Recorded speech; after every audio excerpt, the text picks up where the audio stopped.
once again, I openly admit to people that my original songs can be very sad, and that it's really a therapeutic thing, though, because people say, I needed to cry, thank you. I just lost a loved one. It's not always a child. A lot of times it's a partner, a life partner. And, because those things happen, unfortunately.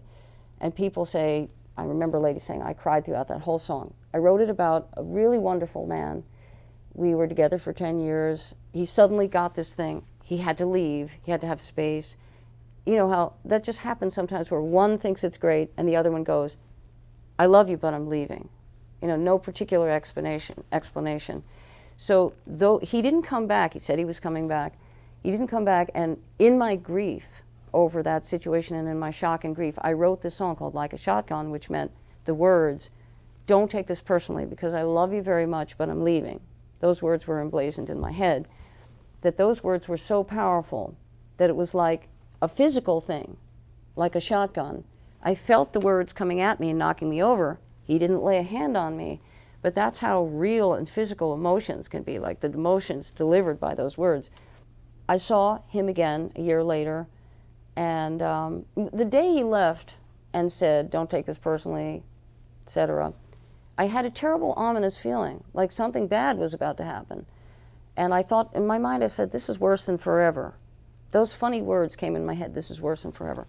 So a year later, I saw him, and nobody's over things in a year, but we made a record because he was an engineer, and it had all these songs, including Like a Shotgun, that I had written. Really, the whole album's about him.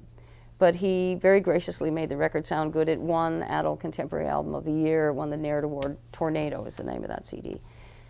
And I saw him again a year after that. And this time when I saw him to make another record, I went, he's not going to make it. I could see from looking at him that he was gravely ill. He had his skin, he was a young man.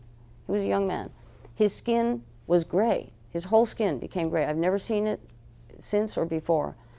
And I could tell that he, the words worse than forever, I felt like I knew somehow that he was truly leaving. And in retrospect, I think he couldn't have stayed with me because I would have done everything to prevent this. I would have been like a crazy person trying to prevent this disease from taking over. But it's almost like he went away, and he went away to just really go away. That was what he had to do. So the song is a celebration of his life, because at the end of his life, right after we made that second record, we spent time in the hospital. He was in the hospital, I went to see him, and he was totally beautiful. It was everything that you'd want to hear. Sometimes we don't have the opportunity for resolution. People die, people leave, they never say they're sorry, and we just have that hurt with us forever. Well, he said, please forgive me. He said, nothing was gained. The grass wasn't any greener. He said, we could have worked it out.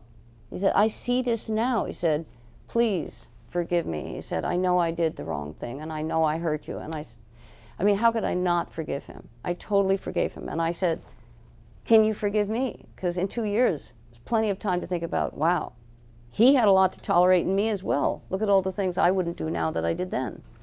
So it was a beautiful time, bittersweet time of forgiveness and resolution. And the song, I really feel like he's right there listening. And I do it for him every night. I dedicate it a lot to his family. And, it sort of takes the power of the beautiful things that he gave me as gifts, and it celebrates them. So in a way, that's what a sad song could do. It could celebrate beautiful, powerful things through music, so that it's not really, really about sadness. It's really about love. It's really about connectedness.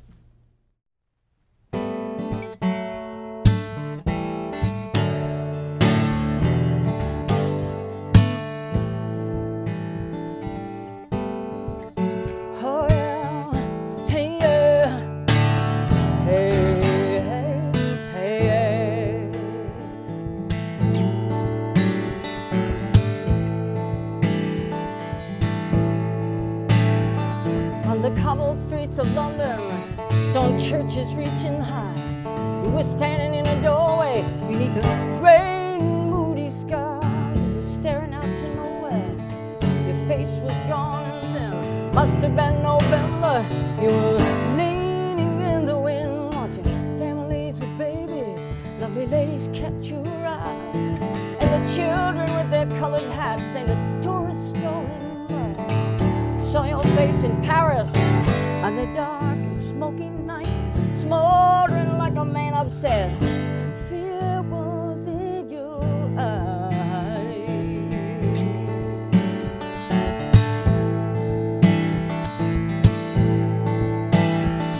On a bloody day in Amsterdam, I heard a silent cry. Your face was white and ashy. I thought I would die as I held your hand so tightly. I felt the closing of the door. In your eyes I saw that you were gone, a mask and nothing more. You said you had no sorrow. You said you felt no pain. I could see that you were leaving. I could tell that you were gone. You were gone, gone, like a bat out of hell, with your books and your new age jargon. I remember it so well.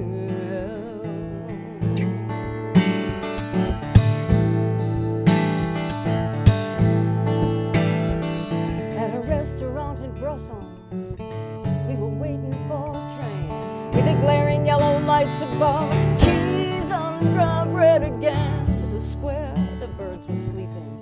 Then the music began to play, and all the lights came streaming on as night turned to day. I was walking past the castle in that green and ancient land. I could see you in the distance with a camera in your hand. You spoke to me just briefly. You were telling me goodbye. Get over it, get over it. You were angry when I cried.